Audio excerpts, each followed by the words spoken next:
Objectively, bro, I'm so ready. Hey, welcome to the Ministry Mix podcast, where we're bringing you real conversations for the souls and strategies of ministry leaders. My name is Phil Gifford, and I'm joined by my co-host, Richard Pope, who decided to move his keys while we were recording. Sometimes I just make noise just to bother Phil. Whether you're a seasoned pastor or ministry leader or just stepping into leadership for the first time, we're here to share stories, insights, and practical tips to help you lead strategically while caring for your soul. In each episode, we'll dive into topics that matter for your ministry, your mission, and your personal growth. So, you want to move those keys around again? Oh. I wonder if I'm going to have to edit that out. Phil, no, you shouldn't, man. This is an unedited podcast. Speaking of unedited, did it work? It's summer. It is summer. It's summer, and especially early summer when this podcast drops. Yeah. So what we want to do in this episode, it's less structured. There's not 10 things to do this or 5 reasons 90. for that. There's 90. There might be 90. We don't have a plan. This is more of a real conversation like we would have on Fortnite or on the phone, thinking through, hey, what's your church trying to do this year? Yeah, because we don't actually play Fortnite. We play Fortnite and we talk. Yeah, it's actually strategery. It's strategic with ADHD distractions. And Brad. And objectively the best intern. Objectively, Will. Objectively, Will. Literally. I'm the best intern this I've ever had. We're talking about my new pastoral intern, Louis. Yes, he is. And objectively, he's the best intern you've ever had. Objectively. I don't know. Chris Ford. That's Chris Ford's keeping an eye on him. Yeah, well, good point. You need Chris Ford to keep Louis in check. So what we want to do today is just have a little conversation about some of our church's hopes and goals for outreach this summer. And why I think this is a strategic conversation, if you're a ministry leader, we're not advocating like overworking and not taking seasons of rest, but typically churches check out for the summer. Like the summer slump comes, people on vacation, and so they just kind of like give up. Like it's not really a focus on anything. You do VBS, you do maybe one other event or one thing, but like summer is typically a time when churches check out. And I have personally found in my experience at our church, and in other churches, that summer is actually a uniquely strategic time to lean in and activate your congregation. Maybe not in the same way that you would in the fall with like programs and rhythms, but I think the absence of rhythm actually creates opportunity for different sort of strategic outreach and initiatives. So I think most people have more time in the summer. So my church, 20-30% college students and huge college town. So when the college is closed, in a lot of ways, our town shuts down, which I found even for my non-college students, there's just more time. Like if I do something at Wednesday at 12 o'clock, I'm always amazed. I'm like, don't you guys have jobs? And they're like, we got out early today. So yeah, I think summer is a break of normal life rhythms for everybody. Even if you work year round or, you have a different type of situation for work or school. School's out. The weather's nice. People tend to just be more fluid. Like sports there are things happening, but like sports season, school responsibilities, work even tends to slow down. So I just feel like the summer does create this unique window for especially relational kind of opportunities that I think if the church is strategic, we can lean into. So our city, our community is, they'll travel over the weekend, but like strategically, people don't do 15 vacations throughout the summer. They do 1, maybe 2 beach trips. Maybe they go camping every other weekend, but like, they're here in their backyards or at the playgrounds. And so I think oftentimes, as pastors or ministry leaders, we think lower attendance will automatically mean lower engagement. Right. I don't know if I found that to be true. Attendance is lower on Sundays because people are traveling more. Mm-hmm. For us, we start out at a drop. Like I know this Sunday with Memorial Day weekend, it starts we recorded the Sunday as Memorial Day weekend. I know it starts the decline for us. Just college kids and people vacationing. And we'll drop 20-30% almost immediately. But, people travel no matter where they are in life. So Sunday attendance goes down, especially when there's holidays like 4th of July. But I don't think our people are actually necessarily going to be less engaged. I think a lot of people in our church, because they're traveling more, I think they're looking for more ways to be engaged when they are in town. Mm-hmm. So a good outreach initiative, a good, hey, we're going to go serve the hungry, or we're going to go do. Our people tend to show up to those in larger numbers than during the year. I think the all hands on deck sort of outreach events or projects can be tricky because at any given time, you're going to have 30% of your church on vacation or out of town in the summer. At least. So like if you think, man, I want to get 100% participation, that's not what we think we should be doing over the summer. But for those that are here, mobilizing the small things, the micro outreaches, the person that's free on Tuesday, to be there on the weekends. So the small things matter. Yeah, they add up. They can be used well to help make a cumulative impact. Yeah. So just takes a bunch of people working together. So I think that for me, when I think about summer outreach, I think that goals specifically for the summer help you to not get distracted by the season, but kind of set some targets, and it kind of turns good intentions into actual faithful mobilization. That's hot. Say it again. All right, what did I say? Good goals take good intentions and put them into faithful action. Yeah, that's hot. So that's good. You like that? That's a word. Yeah. That'll be a post. I like it. Congratulations, I made a post. Yeah, that was a good one-liner. You like that? Well, it's kind of like 3 lines. You're normally the one-liner guy because you just sit here while I talk and come up with one-liners. I just have my AI write them for me. Just like my sermons. I'm kidding. Where'd you get this one? Your sermons, your posts, all your thoughts from my life, your life, my cancer survival. It's all AI. Yeah. So here's what I mean by that. Most of us go, oh yeah, that sounds great. Like you're probably already tracking with this conversation as a ministry leader. You're right. We should do some things. I should leverage this season, but it's really easy for life to catch up. So a goal will help take that good intention and put it into a tangible, faithful action. Yeah. I also think that a good goal stirs your church to broadly be engaged. So like you're pressing them into engagement. You're setting goals that require them to take action. Yeah. So it helps there. For me, one of the biggest things about the summer outreach is that we don't necessarily try to say, hey, we want to grow by X amount of percentages this summer. I mean, I do that to a degree, but like my goal is actually kind of, if you want to think about it, and this sounds icky and markety, but like I want to extend our relational net as a church that will reap fruit later in the fall or in other seasons as rhythms go back to normal. So like, it's kind of like feeding the pipeline. If you're a marketer, you're like, hey, how can we feed the entry point into our church's connection with that family or that person that will reap fruit later on, maybe when things slow down or when things get there. So hope that makes sense. Yeah. Yeah. So my goal is summer outreach builds fall attendance or ministry. I think so. Something we do at Canvas and we're doing this summer. We always do a big campaign. Mm-hmm. Hey, everyone has a role in this, but the campaign is like multifaceted, but nothing that we're doing is like, we want to increase attendance. Mm-hmm. Now we do aim to increase our Sunday morning attendance. So we do events and things because we know we're going to be lower. So like we've done a 4th of July cookout on that Sunday where we do like a shorter service, big community cookout. Yeah. We've done that for every year because we know we're going to have half our church. And most years, what's crazy, Phil, is if we take our summer average, June, July, August, our 4th of July attendance has actually been about our summer average because of all the visitors. Right. So if you do a lot of things to get visitors, I found we'll have someone visit 2-3 times over the summer and we're like, they're probably not going to connect. Come September, they're there every week. Yeah. When their life slows down. Because you're feeding that connect, you're spreading the relational net of your church throughout. Summer is for lead, not lag. There you go. Like if you look at a vending machine, you put a quarter in, you get a soda out, or like 25 quarters now. It's like, why is Diet Pepsi so expensive? I'm a Diet Pepsi fanatic, by the way. When you look at summer, I try to remind myself and remind our team because we do a lot in the summer. Hey, we're putting quarters into a vending machine. Mm-hmm.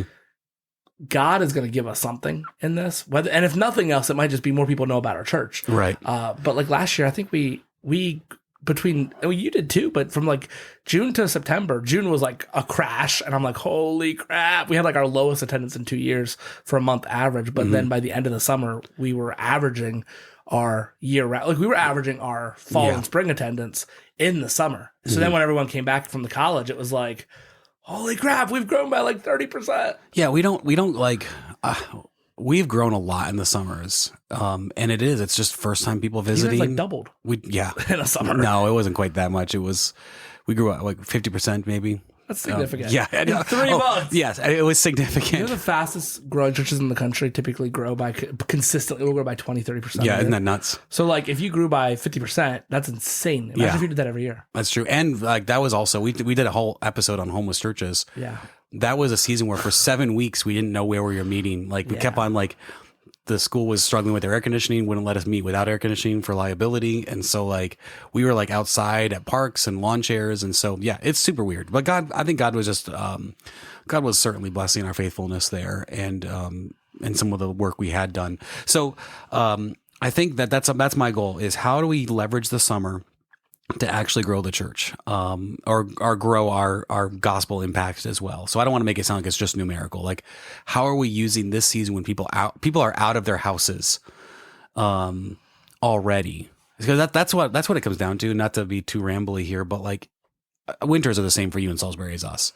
Yeah. When winter hits, there's people tend to bunker into their houses and they'll go out for some things. Like they'll go to a restaurant, they'll go to a school event, but like it's much more intentional and strategic.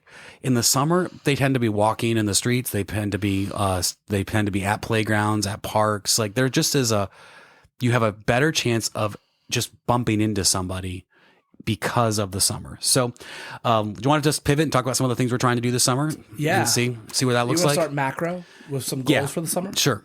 So Canvas, church I pastor, Canvas Church DMV on Instagram. And I'm not sharing that as a shameless plug. I am. But I would actually say, and Phil, what's your guys' Instagram handle? That's a good question. Pull it up. I think also, not to like brag, but if you guys are listening to this episode, by the time you hear it, we'll be doing these things. Yeah. So check out our Instagrams. And I'm not saying that like we have it figured out. Dude, we are literally just idiots kind of stumbling towards. Yes. Like there will be an episode that you'll listen to coming up called Failed Outreach Events. Like we've done things that don't work. Yeah. I'm saying, but if you want to like see what we're doing, go look at the Instagram pages because you can find it all there. And we're connecting_church on Instagram. Connecting_church. Yes. So at connecting_church and then at Canvas Church DMV, like Delmarva. So we have a goal to have 166,000 gospel impressions, which sounds crazy. And then I tell people 150,000 are aimed at social media. I told you, I pushed back on that when you told me about that. I was like, dude, that's but you're right. 90% of that is social media. So the way we did it is 150,000. It's 150,000 will be social media, 15,000 will be in person, and then 1,500 will be a gospel invitation. Gotcha. Like come to church. So you're really starting broadly. We want our church's our church's pictures, our church's videos to be seen by 150,000 people. Yeah, and we have some strategic ways we're doing that. And I know this is an episode on outreach. I'm like, that's not outreach. I'm like, get over it, guys. It's 2025. Yeah. Social media is part of our outreach strategy. Yeah, social media is the front door of your church. So we're doing a sermon series called My Story for the summer. And every week we'll have a 5-minute testimony from a member. And then we'll post a photo. They're agreeing to this. We'll post their photo from them sharing with that testimony on social media. And we're going to boost that into the community. And then we're also going to boost sermon clips from that sermon on that topic to the people who see that first ad. Yeah. So the goal is to have 150,000 people be exposed to our church through digital media, and being exposed to our church also be exposed to the gospel. And then 15,000, so 10% of the 150,000. Which I love about that. It's not just like a come check out our church post. It's like here's some gospel content and direction. And then 15,000, so 10% of our social media goal through outreaches, which we'll do 3 to 4 micro outreaches a week, which could be taking cookies to a police department. It could be setting up and handing out water at the park. Tons of things. I have a summer intern who's running all this for me, 25 hours a week. Thank God. Thank you, Jesus. But yeah, and then 1,500. So of those 150,000 social media connects, we want to talk to 15,000 people in person. That's 165. And of those 15,000 personal conversations over like, here's a cookie or here's a bottle of water, here's lemonade at a city festival, 1,500 invitations to church. And the 3 things we're trying to do with this is 1, increase the exposure and people knowing about our church. 2, we are trying to build a text message list with 3,000 phone numbers. That's cool. Who we will invite to church every week in perpetuity, like forever. So if you're hearing this, if you want your church to, if you want to be text messaged from Campus Church, just go find an ad. Yeah, just go find an ad, click on it. And then it's not just that. Like we're gonna do a major food handout. Yeah. And we'll have people register. Hey, here's a $200 gift card. That's good. And we'll take their numbers and we'll add them to the list.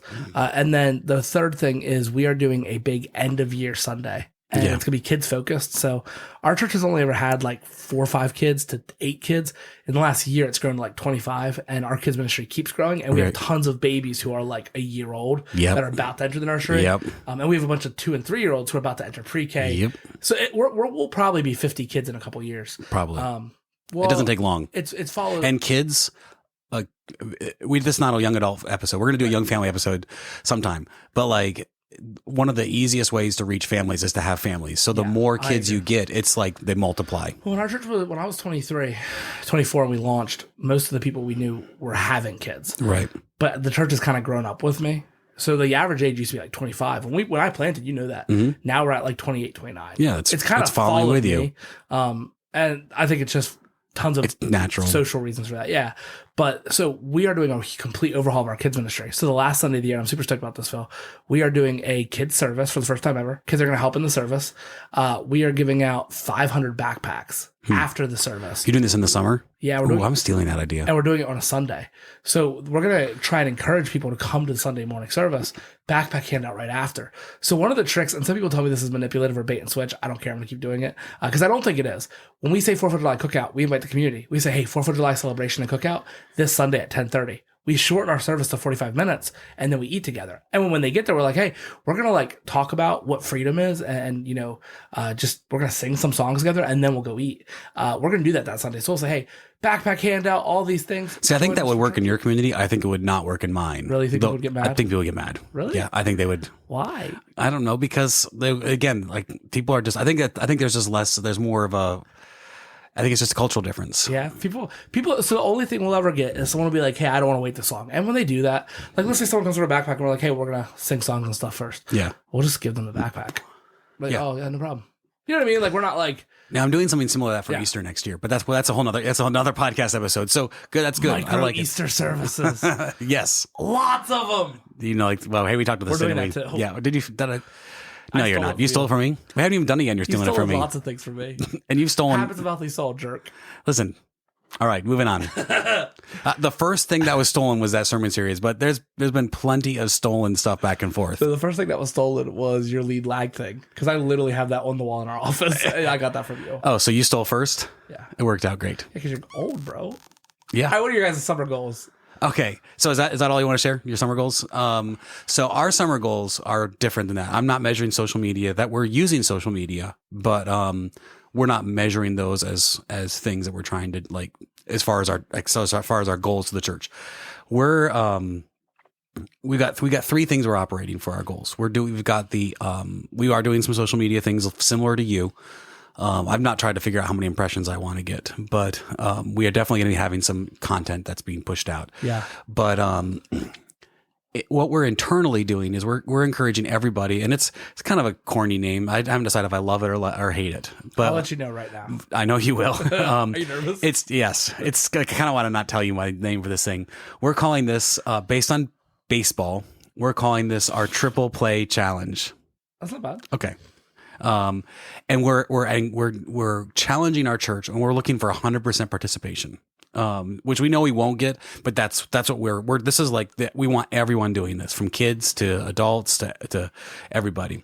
Our triple play challenge, we are asking people to do 3 things a month. Okay. 3 actions a month. We want them to invite somebody to church once a month. We want them to talk about Jesus, have a Jesus-centered conversation once a month, hopefully with somebody from outside the church. Like bring Jesus into a conversation, bring church into a conversation. So some kind of Jesus intentionality there, sharing the gospel. I say sharing the gospel, but it doesn't necessarily have to be sharing the gospel, but it's a Jesus conversation. Yeah. And And then the third thing we're asking them to do is serve at an outreach event once a month. That's so good. 1, 2, 3, and doing that 4 times, May, June, July, and August.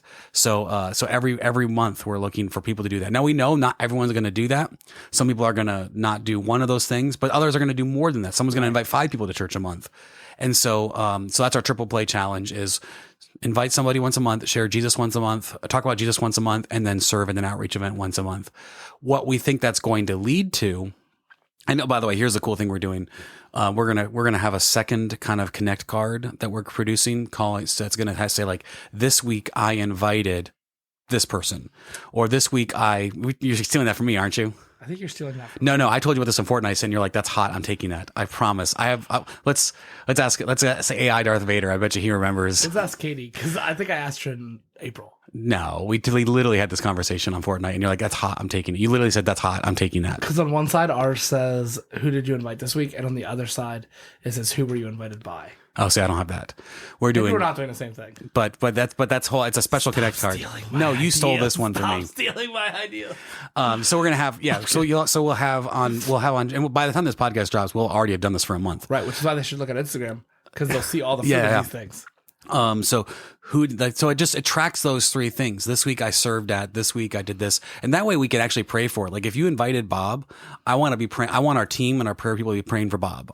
So we're tracking this thing. So throughout the summer, our goal then for our church should put us at 500 personal invites to church, 500 gospel conversations through this challenge itself. That's hot. And then we want to see 50 different outreach events. Some will be big, some will be small. Some will be like we're doing a movie night with the school in June. That will be probably 300, maybe 200, 300 people. So a big-ish event. Not this massive event, but it's like a good scale. Yeah. But some of the events are going to be people inviting their neighbors and barbecuing in their backyard. It's going to have maybe 3 families. Right. So, or it's going to be dropping donuts off at a business. So just some of the micro projects that you guys do. That's awesome. But our goal is 50 of those. And then on top of that, we're also, we want to be able to canvas and prayer walk 5,000 homes. And I don't know if I'm actually willing to do this yet. I want to knock on 2,000 doors. I'm kind of freaked out about that though, because I just don't know if that's going to still work in our community. We haven't knocked on doors in a while. So before I say that, I want to make sure like that actually is healthy still. You should go knock on 2,000 doors by yourself and view the experience. You should talk in your microphone so we can hear what you're saying. I am talking into my microphone. Oh, now I hear you. So I am talking into my microphone. There you go. Jiggle your keys around a little bit. So I guess my point is, there you go. They're the keys. They're back. So that's one of our goals. So that's our goal. And what we think that's going to do is if we're serving 1,500 people through outreach events, if we're inviting 500 people to church, that will bring fruit. Right. And so, Absolutely. And that gets everybody involved. Like that challenges our people to think this is my task and this is my opportunity. So, that's our goals. And I think we'll hit it. So that's exciting. So, hey, if your church is thinking about goals for outreach, those goals came through prayer and what we think our church needs. Like, I think that our church is, we're trying to continue we're a portable church. And so for us, we're always struggling with exposure in the community. Like people just forget that you're there when you're portable. So these things kind of help us. Like the reason why we set these goals in the summer is because it helps us to have a tangible footprint in our community. It lets us show people that we're there, but also for me, it's like, it goes back to the personal ownership. Right. We're helping our church own the outreach, not just we're doing 2 events and come. I also think that having goals, when you're struggling with depression or frustration in ministry, man, summer's a prime time for that. Mm-hmm. Attendance is down. And even though, like, I don't know, for me, I'm like, I know attendance is going to be down this week. There's still a level of like, when you actually see the report, you're like, oh my gosh. Or even Sunday when you're looking at the crowd and you're like, what is wrong here? Mm-hmm. I remember when you texted me Father's Day. That was the first day Brad came to your church. And you were like, you had the lowest service you've ever had, just about. No, It was Yes. 50% of our normal, maybe Yes. 60% or 40% of our normal. I don't think, I think it was like 40% of your normal. It was crazy. Yeah, it was bad.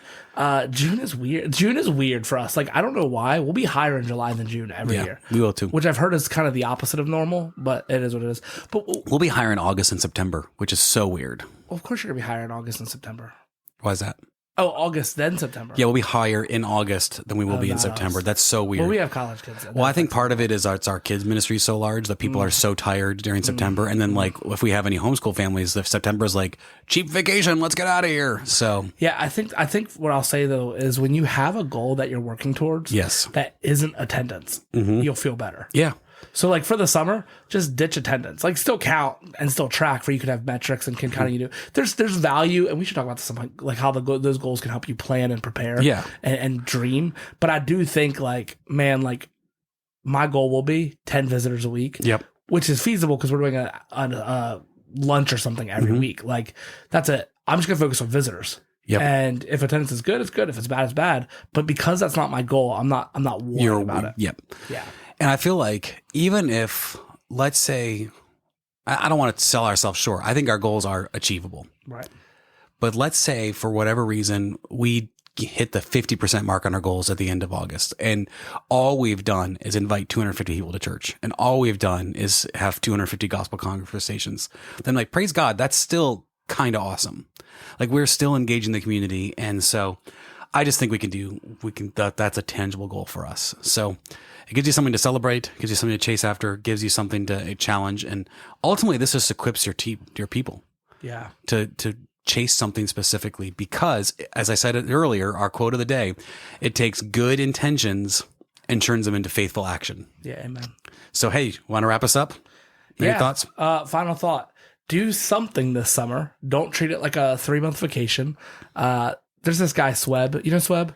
He was the campus development pastor at Elevation Church. I'm not saying that I would go to Elevation Church, but dude is like a guru of leadership and development. And he said, it's weird that churches expect to reach their community and grow when they only work 9 months out of the year. Don't take summer off. Yeah. And that hit me like 2 years ago. So we don't. That's awesome. Yeah. So, hey, well, thanks for tuning into this episode of the Ministry Mix podcast. We hope you found today's content valuable. If this has been helpful to you, make sure you subscribe to our podcast so you don't miss any of our new episodes. And if you could, take a minute to leave a review. Your feedback pushes this to other leaders, helps us increase our reach. If you got questions or topics that would be helpful to you and you want to hear about, be sure to let us know.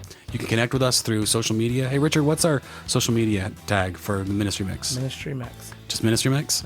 Ministry Mix on mostly on Instagram, but also we're expanding into Facebook and a Facebook group. So, hey, connect with us, continue the conversation. Until next time, keep leading. Wait.